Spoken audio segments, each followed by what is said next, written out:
Hello there, Rip City. Chris Burkardt and his broken heart here with you on Blazers Game Day as we get you ready for Trailblazers taking on the Los Angeles Lakers tonight. The first game of a 5-game road trip for your Portland Trailblazers. And the Blazers, they have seen some ups, they've seen some downs, they've seen some wins, they've seen some losses, and there's a lot to talk about. The Blazers' last go was their last game of last year, calendar year, that is, Monday, December 30th. They lost to the Philadelphia 76ers 125-103. That was Chauncey Billups' first game back after missing those 2 games after dealing with a death in the family. So, again, our condolences still out with Coach there. But we got some thoughts because the Blazers did win 2 games with Coach Nate Bjorkgren in the driver's seat. And we'll talk about it all. We'll talk about how that game went down.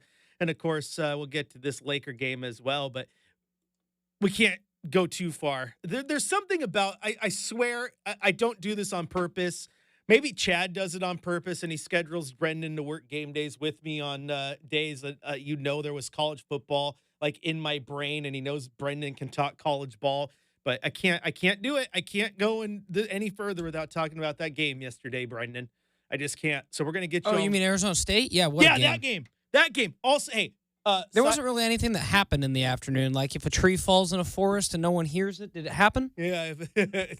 Oh, let me tell you what. According to social media, it happened. It happened. It absolutely happened. But no, obviously, Arizona State. Kudos to them. They're building something there. I think. I don't know if they'll be back in the playoff next year. I think the playoff's going to mix itself up. But I love what Coach Dillingham is doing. Coach Arroyo down there. Dillingham is a likable coach for sure. I'm glad Cam Scadaboo. Oh my gosh, he's really good. But no, you got to talk about the Rose Bowl, the granddaddy of them all, where Oregon ducked it. I don't know if Coogan it can be a thing anymore. You ducked it.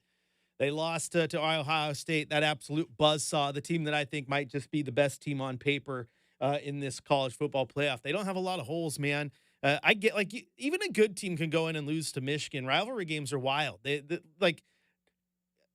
Brendan knows he's lived through a lot of rivalry games. You can just doesn't matter who the good team is, the favorite team is, anything can happen in a rivalry game. Sure. Absolutely. And Michigan took care of Ohio State, but then Ohio State rebounded. They came back, and hey, they made Tennessee look pedestrian, and then they made Oregon look pedestrian. Man, they are playing so well right now. They deserve all the credit. I know everyone wants to blame Dan Lanning or blame this or blame Ohio State deserves a ton of credit. Also, just I like when a guy like Ryan Day, who doesn't deserve to be hated like he can be by that fan base after certain losses, gets a big win like that. That's cool, man. And Ohio State, they got some dogs on that team. Let me tell you what. But man, Ducks go and lose their first game of the season, and it happens to be the most important because loser went home after that. Ohio State advances. My Ducks do not. There is no amount of trolling though that's going to upset me, Brendan. And maybe you would be in the same boat if the roles were reversed with Oregon State. But first 13-win season in program history, 13-0 going into that. Didn't end the way you wanted, man. Great memories. Good football season. As always, at least from this chair. Yeah, you can in a minute. But at least from this chair, it's always go Ducks, no matter what. Now we can go to the Go Beaver side of the glass. We have to be separated by glass here because we're respectable, but we still don't get along that well. You know, it's funny that you say that, Chris, because my former co-host, Justin Myers, would always say the same thing. Well, if you guys were in this position. Well, Chris, unfortunately, the Beavers have never been in that position in my lifetime, so I don't know what I would do if the situation was reversed. So be that all as it may, yeah, I think 11 wins, a couple 10 winners in my lifetime, but and that's pretty darn good. So yeah, I mean it's a different standard. But I will say, after 13 weeks and really 12 weeks, I know Idaho, Wisconsin were close. There were a lot of games where Oregon just rolled on teams this year. I really thought this was the best Oregon team I'd seen in my lifetime. Clearly, the 2010 squad's hold our beer. If you forgot about us, because I go back and I'm like, that 2010 Oregon team, I thought this team may have eclipsed them. But considering that 2010 team lost to Cam Newton by 3 points in the Natty. That team was filthy. Yeah. No, thank you. This team kind of lost some juice in the historical rankings, Chris. Well, thank you for bringing up 2010. I was at that game, and that was my last game in the marching band, and it still pains me. But that was fun, and you're right. They took a team in Auburn who was just steamrolling cats, had the best quarterback and the best defensive lineman in all of college Oh my gosh! football. I mean, Auburn was stacked that year, and it was like Superman Cam, not Cam Newton with the New England Patriots, folks. Well, no, Superman Cam. And Oregon did as well of a job as they did that day, and Michael Dyer was down. See, and you still got that 15 years later now, folks. Yeah. All jokes aside, there was not a bone in my body, Chris, that thought that game was possible because I have been on this planet for 28 years. I've never seen the Ducks that shell shocked early in a game, any non-conference, anything, just ever. In my lifetime. It was brutal, and that's why I said I think Ryan Day and Ohio State deserve a ton of credit, man. They came out, they executed, they took it to them, and it was beautiful. I mean, it was good football if you like football. It wasn't good if you like the Ducks. That's where I'm at. It sucked, but you know what? I'm not. Chad laughs at me, Brendan, because he says I have a weird ability to not let a bad game bother me. I'm like, yeah, I got a lot of important things in my life. I can't be upset. Well, what is going on in YouTube here? Just quiet. Jeez. I'm just trying to get the YouTube stream up. And next thing you know, YouTube's just playing a bunch of random stuff. Like, even type in a video. I want to go to here. I want to mute a page. I got to get in on the YouTube chat because everyone's probably talking crud against me. It's what they do. Oh, gosh. It's all I see is Air Weldon and Timmy Hammock. I don't even see what they said, and I know it's going to be fun. Classic. Air Weldon said, I would like at least one of my teams to escape LA with a victory. That would be nice. Absolutely. Timmy Hammock says the Oregon game felt worse than when Cody Rhodes beat Roman Reigns. Michael Dyer was in fact down, and now I'm making him angry again. Air Weldon says he wish he was. Well, history says he wasn't, even though he was. That game was so good, though. God, that game was good. I loved that game. Filthy defense, great offense. And again, one thing Oregon doesn't have right now, and they needed in that game, they needed a bell cow. They needed a sweet running back. They just don't have that. There's a lot to complain about. I'm not going to complain, man. 13-0, you made it to the Rose Bowl. Yeah, you lost, but Ohio State's filthy, dude. I'm going to take the L and accept it. I'm more upset, Brendan, that college football for my team is done. And I'll be upset here in a few weeks, regardless of who wins the national championship, because it's a sad day when college football's done for another 9 months. It's true. It's very true. I mean, that's when you start getting all those people, Chris, that are obsessed. After it's over, got to start obsessing about spring football, things we're seeing in April and May, making overreactions. It's going to be a fun finish for sure. Oregon fan might have basketball to be excited for a few months before that one disappoints them too. So, that's just the haps. It's the way things go. But that's enough football. I am wearing the Oregon shirt because you know what? A loss is not going to deter my my love for my Ohana over here. Go Ducks, as always. Go Ducks. Timmy Hammock chimes back in on the YouTube chat. That is your tattoo if we lose today. It's the Washington Huskies logo. No. Can I just, real quick, Chris, for how much Timmy's obsessed with tattoos, maybe you should just get some of these yourself, Timmy, because you love to give Chris and I a new tattoo almost every Blazer game. I ain't about that life. Hey, fun fact. He told me the other day in person that he's actually scheduled to get his first tattoo. Oh, so he doesn't even have one? He doesn't. Oh, my goodness. I'm out. That's funny. That's right. I told him he should get one Chris, of these. He's creative. You are the tattoo guy. Okay. Yes, I am. I am inked. Technically, this one on my arm is just one big one. It's not a mishmash. It's one big one. I do like tattoos, Brendan. They are really fun until you sit in the chair and the needle hits you for the first time and you're like, wow, why did I decide to do this again? But no turning back. For sure. I'm still looking for what I want my first one to be, and I'm not against them or anything like that. I think they're cool and can mean some cool things. I just think it's funny that, Timmy doesn't have one and has been giving everyone else recommendations. Yeah, that's all I'm saying. He wants me to get a Husky logo after, and if the Blazers lose tonight. Here's the deal. I'm not even getting a Duck logo on me. I don't know if there's a sports logo. I don't know if there's a sports logo I could get tatted on me no matter what. I mean, there's always a price, right? There is always a price. But let's take it to basketball for a second because this is a funny comment Timmy had here, and it's so true. He said that I hit the over on Embiid hitting the floor. And as I was talking to him pregame, he said, what's the over-under on Joel Embiid flopping and falling to the ground today? 42? And I laughed. I'm like, I'm going to take the under, but just by a little bit. And then Timmy, I did tweet out later in the game that Said, I talked to a Blazer fan before the game. We set the over-under. Little did I know we were going to obliterate it with the over because Joel Embiid was on the floor quite a bit, and most of it was due to flopping because apparently that's what he's good at. But he's also really good at basketball, and he helped the 76ers leave Portland with a victory as the Blazers kind of stumbled out of the gates in this one. And it's tough here, Brendan, because I get it.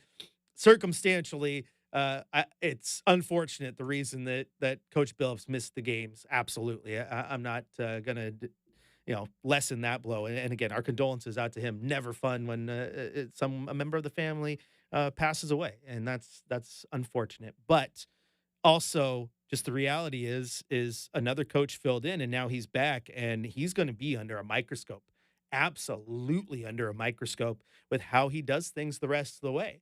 And I think Blazer Twitter and Blazer social media, Blazer fans in the arena were upset the fact that, Blazers looked good for 2 games. Offense was rolling. Things were looking good. And then Billups is back, and it's a blowout loss. And it was 125-103. The biggest lead of the night for 76ers was 27. The Blazers tried to make it respectable late, but they had emptied their bench early in the fourth quarter, and it was over. And it was absolutely over. And so it's a struggle when that happens, and just part of that coaching. I think absolutely. I talked about this in the postgame show. Like I just don't like the fact that Donovan Clingan played 8 whole minutes in that game. And I get that Robert Williams is healthy now, and DeAndre Ayton's healthy, and so now he's probably the 3rd best center, and I get that. But also, guess what? You're not here to develop DeAndre Ayton. And if you've been telling me that everything is about developing these young players, then I want to see the young players play. And Donovan Clingan does not benefit from 8 minutes of action. Apparently, that was a controversial take, Brendan, because when I sent that out on social media, people were like, "Oh, so what do you want him to do? You want him to play more minutes in the he's struggling, so you can't make him play meaningful minutes." And they were going small, and he's going to get roasted if you put him out there. Yes, I want him out there. Yeah, I did see that, Chris, and I also saw the rabbit hole that I fell in with that. I saw that our old good buddy Dwight James had some thoughts. Our good buddy Aaron Fentress had some thoughts, and it was like where you're like going back trying to see the paths of the quote tweets and whatnot. And it's kind of interesting. I mean, his minutes, his usage. I don't think there's like a necessarily perfect way to do it. I'm kind of with you. Like, you didn't draft him 7th overall to play him 9 minutes. That's 2 less. But at the same token, like, are you just going to say, hey, you're going to start, and DeAndre Ayton and his $36 million is going to come off the bench? No, Brendan. Right? Brendan, you're absolutely not going to do that at this point. But what you can do is you can say, okay, when I'm waving the white flag with 6 minutes left in the fourth quarter, I'm going to put Donovan Clingan in and not Dwap Reith. Oh, totally. Okay? Totally agree with you. 100%. I get that people sit here and they like Dwap Reith, but what's your future with Dwap Reith at 28 years old in his second year? Like, come on, let's just be logical here. Okay. And then when everyone called me out on social media, they're like, again, what do you want them to do? Play meaningful minutes? I think the Blazers were down like 112-87 when I sent the tweet out. Like the game was over. Play him. Oh, but he's going to go out there, and he was getting put in pick and roll positions where he was getting blasted, and he was okay. Well, then get him out there. That's how you learn. And for someone, Brendan, who we have been told over and over his cardio is not good, go play games, right? Get out there, get runs in. So I just don't get it. And again, apparently on social, that was controversial, that I wanted to see him play more minutes. I just want to see him develop. I want to see him get out there and fail. Like, I absolutely want to. Friend of the show, Larry Miller did chime in, Brendan. He said, well, why? He could barely get up and down the court last night. My place with him is his conditioning appeared to be an issue, and why risk injury, yada, yada, yada. And again, I chimed in because it's the best way to get conditioning is to get out there. Like, if you want to run a marathon and you're out of shape, Brendan, you don't get marathon ready by running a mile and then watch everybody else run 25. That's not how you get in shape. Okay? You got to get out there. And there's no amount of any practice or anything that's going to simulate that in-game experience, no matter what, because a game is always different. Always different. No practice is the same. It just isn't. So I wanted to see him out there. I didn't like the fact he didn't play that much. I would hope that changes down the road. And this goes back to what my Coors cold hard fact was a few weeks ago about the Blazers needing to trade DeAndre Ayton because it needs to open the floor to get that guy big minutes. I am not saying that Donovan Clingan is the savior. I'm not saying that Donovan Clingan is all of a sudden going to make the Blazers win games. What I'm going to say is that it does absolutely expedite his maturation and his development if he's out there on the floor playing. That matters. And if the Blazers are tanking and they're not good, and you're telling me that everything this season's supposed to be is about developing the young guys, well, then start developing the young guys. Don't say one thing and do the other, which is a little bit of what we're getting lately, and I don't like it. All right, this is Blazers Game Day. If you want to join the conversation, head on over to youtube.com. You can join the comment section there. You can also hit me up on social media, where on Twitter, the Husky fans are going at me because they are just loving the fact that the Ducks lost. I get it. I don't have to like it, but I have to accept it, as Macho Man would say.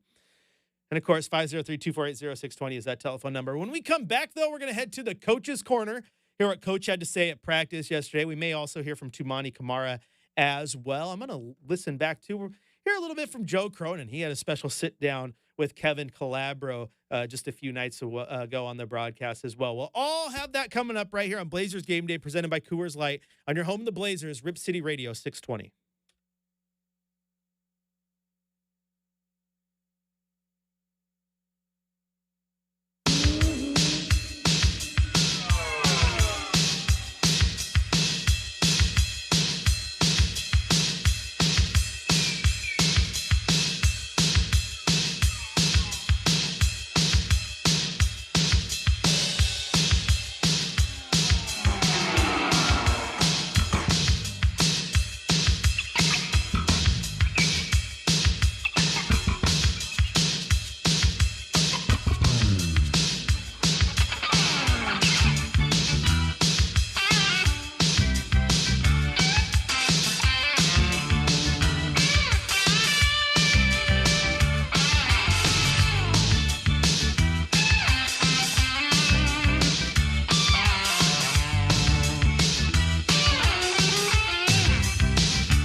Welcome back into Blazers Game Day. Chris Burkardt here with you. You can follow us over on YouTube.com. Type in Rip City Radio. You can join the chat over there where Kirk chimes in.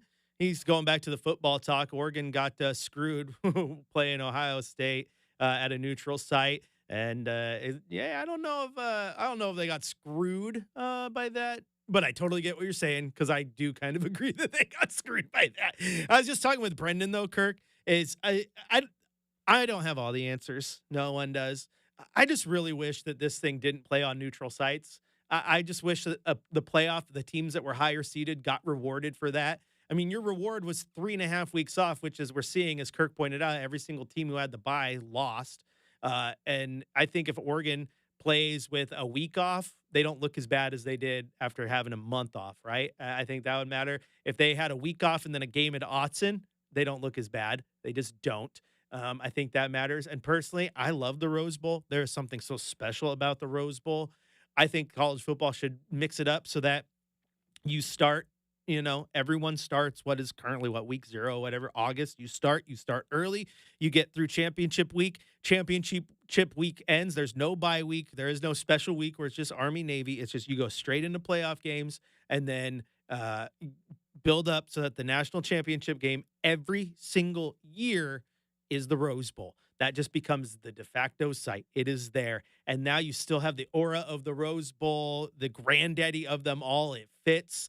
You can get the playoff committee and all these schools who are involved and maybe give Pasadena and UCLA some money, revamp that thing so it's a better fan experience. But you cannot tell me that the Peach Bowl or the Sugar Bowl or any of these other bowls that we saw, or even the Cotton Bowl next, none of that has the aura that the Rose Bowl does. So if the Rose Bowl was the national championship game every single year, I think that'd be incredible under the new system. That's what I'd want. That's what I want. But back to that point, Kirk, yeah. I mean, Brendan really, really wanted to see this, and I really wish he would have got his wish. But it's like, Boise State probably looks just a little bit better. I would have still picked them to lose against Penn State. But it's like if that game were on the Smurf turf with a packed Albertson Stadium just going ham, Also, Oregon probably doesn't come out as flat if that's games at Autzen, right? They just don't. And I think they should be rewarded that way. Be rewarded for being a top seed. Like the top seeds don't even get a single home game. But the teams that didn't win their conferences get one to get in. Like that home game matters, man. That home game matters. I like that. Plus, I want to see it. I want to see it happen. Anyway, if you want, that's our football talk. If you want to continue it, go over on social media where Husky and Beaver fans are getting at me and having fun with it, and they should. It's just I don't like the trolling. I don't have to like it. I get where it's coming from. I just don't like it. It hurts my feelings, and I'm a softie.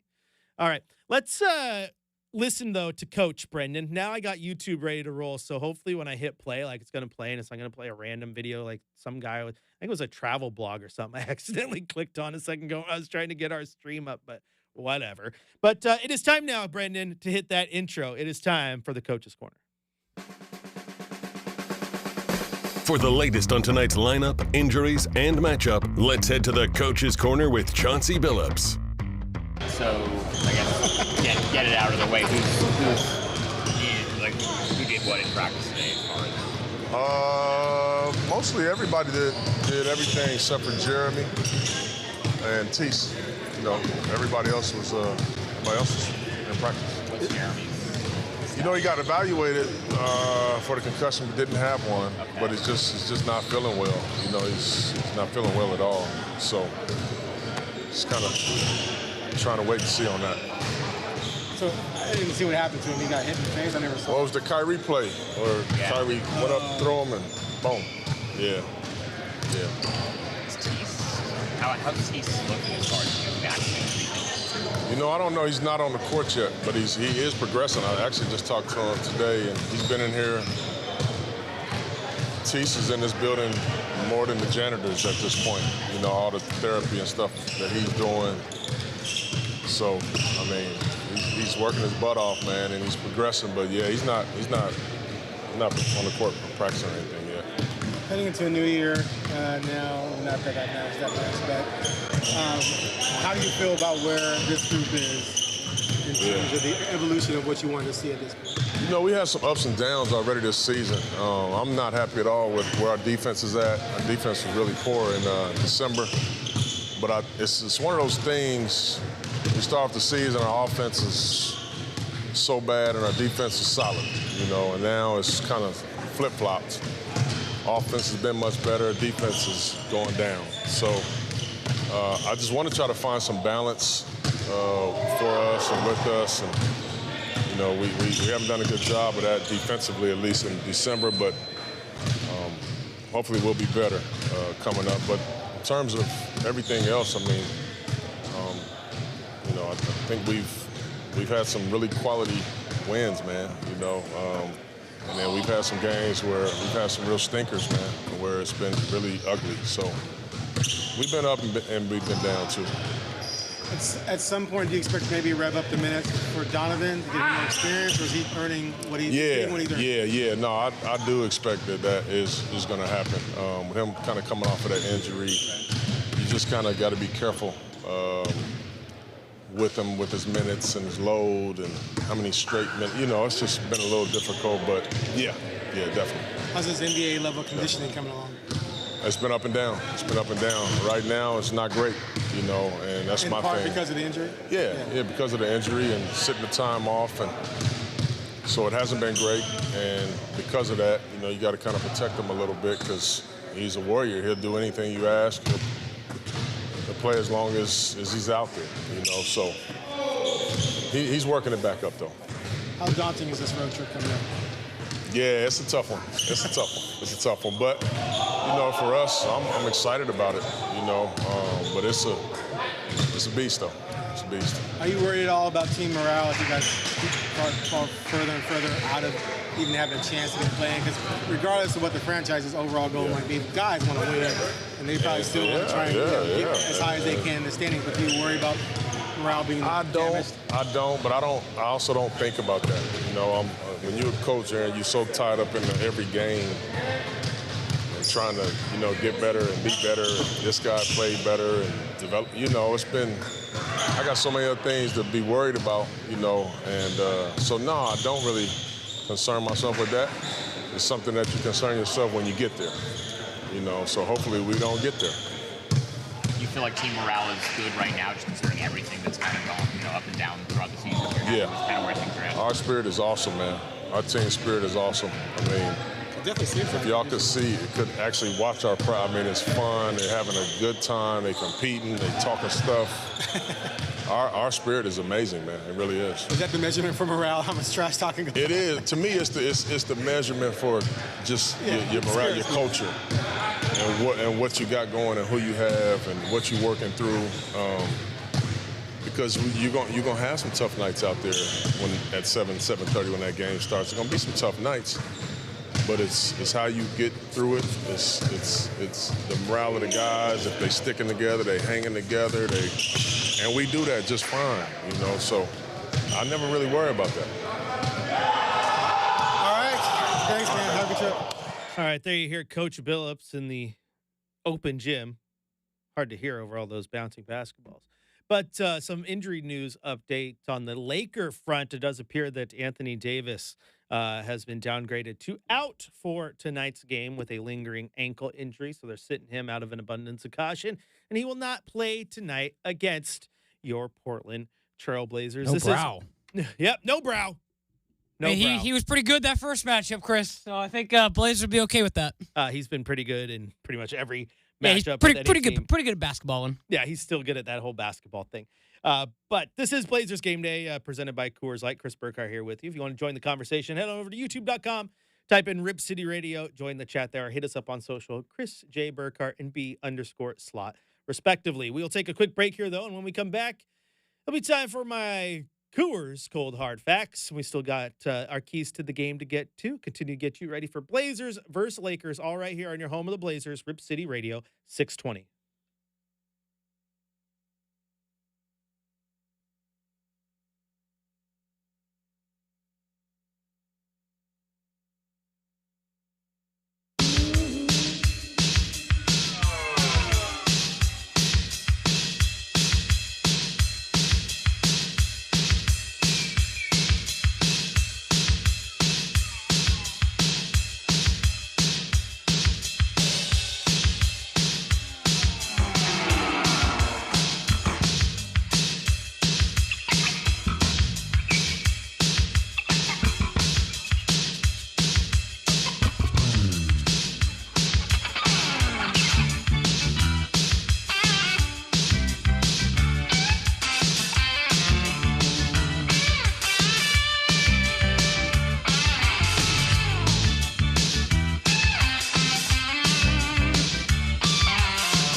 Welcome back into Blazers Game Day, where it is now time for our Coors Cold Hard Facts.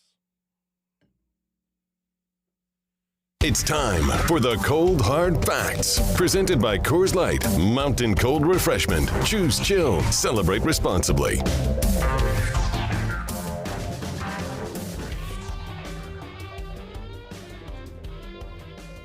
All right, our Coors Cold Hard Fact today is something I said earlier, but you know what? If the season is supposed to be about developing the young guys, then the young guys have to be on the court to develop.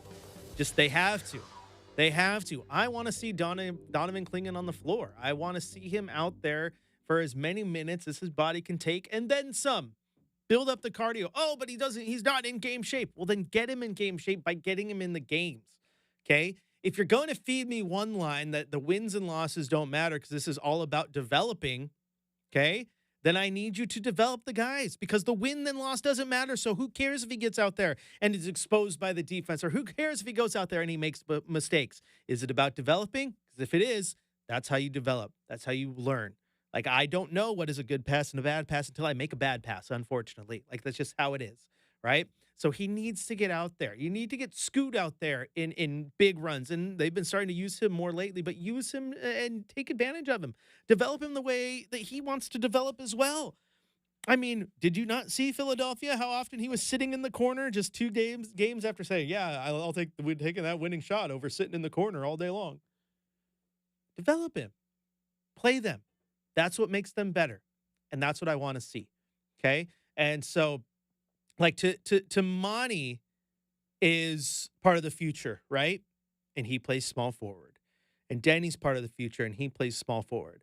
Matisse Thybulle hasn't played in like a year because he's dealing with injuries. But if he comes back, do you automatically just throw him in the starting lineup and start sacrificing Denny and Tumani Kamara's minutes because it's Matisse Thybulle and he's an all-NBA defender and blah, blah, blah? No. Develop the guys who are part of the future. That's what matters to me right now. And I think that's what should matter if that's the bill of goods we've been sold, right? It's about developing and getting where we want to go and winning in through the draft and this and that. Okay, then develop them. And I don't subscribe to this idea that, but if I put Donovan in, he's going to get beat up because they're playing a small ball lineup. Okay, well, welcome to the NBA in what is now 2025. Teams go small. And your bigs need to be able to figure out a way to play with that, or they're going to be played out of the rotation. Okay?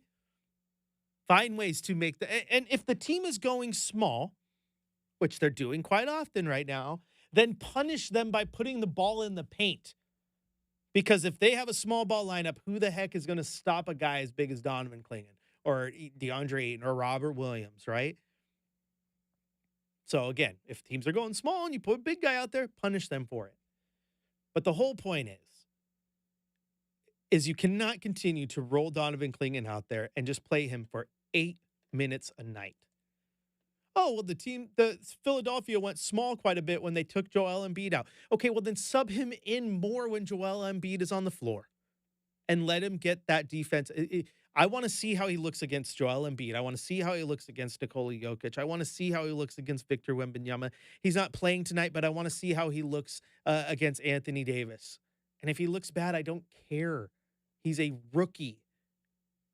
But again, if this year is all about developing the young guys, which we believe it to be, and the record says it is so, then develop them.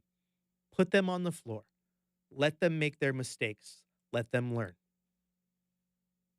That's just what I like. That's what I want to see.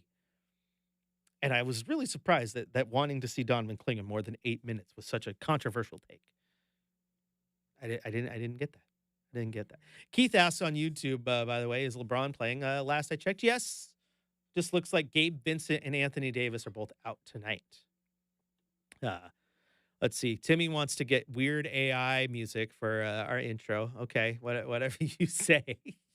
I don't want AI to take over the world. Eventually, it's going to this is Blazers Game Day with BlazerBot 5000. Like, it's going to happen eventually. Oh, Weird Al. Okay. I don't know how I read it. Weird AI makes sense in this year as well, Timmy. But thank you for the correction. Yeah, I didn't think I'd get too many Weird Al references during today's Blazer Game Day. Can cross that off the anti-bucket list of sorts. The anti-bucket list? Dude, not disparage our GOAT, Weird Al. And come on, his music's amazing. If I didn't have, living in an Amish paradise in my life, I wouldn't know what to do. Weird Al. Hey, Timmy must be also here long enough referencing the fact that Shacker did play some Weird Al one day, and it did throw me off guard because I didn't expect it to come out of a break with Weird Al. It does throw you off, but Weird Al is awesome. Anyway, if you want to join in the conversation, youtube.com's the way to do it. Also, hit us up on social. Chris J. Burkhardt's the name, B_slot on the other side. But we're going to take our final break of the show, though. When we come back, I'm going to hit you with my keys to the game, tell you what the Blazers need to do to take down the Los Angeles Lakers in L.A. on game 1 of their 5-game road trip to start 2025. Chris Burkardt here with you. This is Blazers Game Day presented by Coors Light on your home of the Blazers, Rip City Radio 620.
Welcome back into Blazers Game Day. Chris Burkardt here with you, joined by Brenden Slaughter, the butcher and the slaughter. We're still working on getting that regular show.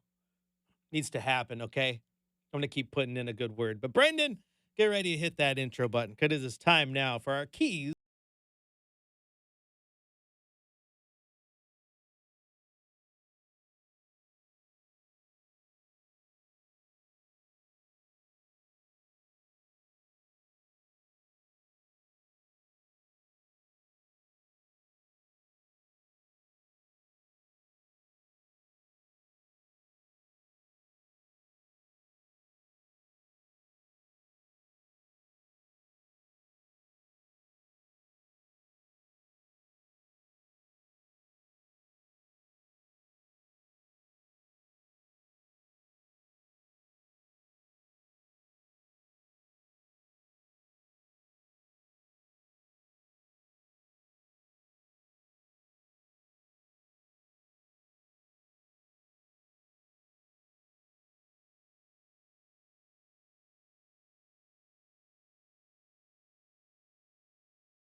In this one. He's dealing with an ankle injury. He had 30 points and 11 rebounds in the 107-98 victory over the Blazers at the beginning of December. So if I'm the Blazers, I'm going to find ways to attack the paint with ferocity. Give it to Ayton, give it to Klingon, give it to Rob, who likes to play above the rim. Attack when they're losing. A guy who also had 5 blocked shots in that game. In Anthony Davis. When he's out, you just don't have the same type of defensive intensity. So I want to get to the rim, attack it, make LeBron work a little bit, and attack whoever he's guarding too. Because while LeBron can still bring it defensively when he wants to, he doesn't bring it for every single minute of the game anymore. He takes a couple plays off. So find ways to get in, get to the rim, and take advantage of AD being out. I think that'll be pretty important for the Portland Trailblazers tonight in Los Angeles. Also, the turnovers. They've had the games where they're good. They've had the games where they're bad. That game against Philly was atrocious. It is a bad night at the office when you have more turnovers than your team does assists. In that game against Philly, the Blazers had 23 assists, but they also had 24 turnovers from the players. 26 turnovers as a team. That's bad. That's real bad. You have got to take care of the ball against any team in this league. And you got to take care of the ball when you're on the road. You got to take care of the ball when you're at home. You just have to take care of the ball. If the Blazers can't take care of the ball, they're going to get into a big deficit that they cannot overcome, just like they did against Philadelphia. That is a recipe for disaster for this team. It is a recipe for disaster for most teams, right? So you just cannot afford to turn the ball over 26 times. No. And they only have 23 assists. Take care of the ball. Third key for me, especially with Anthony Davis out, who, again, had that double-double last time they played.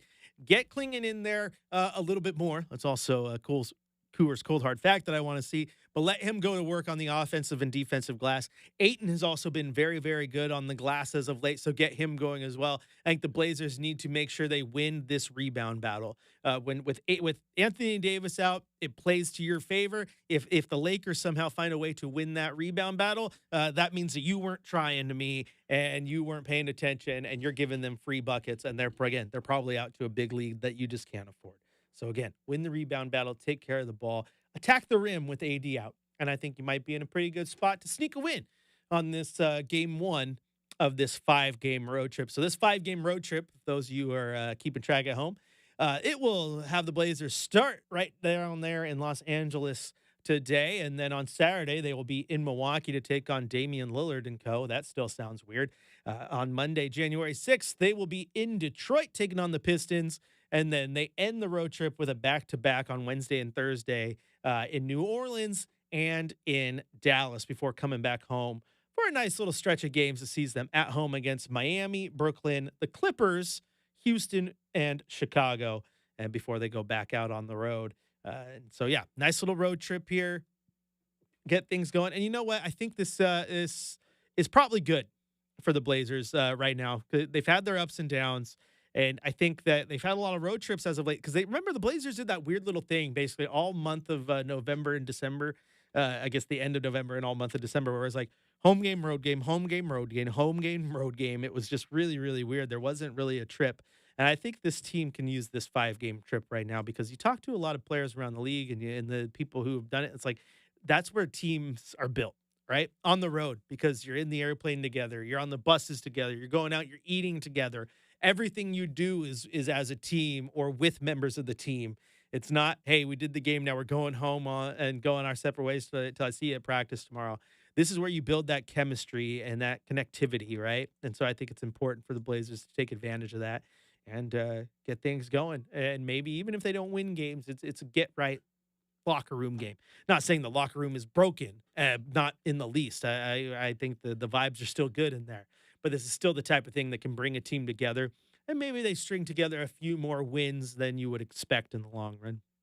Maybe they sneak out, a win against the Lakers. Maybe they grab that win in Detroit, which they should get, right? A win in New Orleans. I mean, because even though the Blazers aren't great, I mean, you could go grab 2-3 wins over your next 5 or 6 games. So you got to take advantage of this time on the road. Use it to just everything it's worth, man. The fact that you have nothing else to do but hang with your teammates, and that's good. So hopefully the Blazers can come out on the other end of it. Let's see. Over back on YouTube, Timmy says, Blazers will win with the power of friendship. Kirk says, the power of love is a great song. I said, we're bringing people together, Brendan. That's the power of love. Exactly. Kiwi, man. Exactly. Good. It makes me want to watch some 80s power movie now. Oh, I know, right? Money.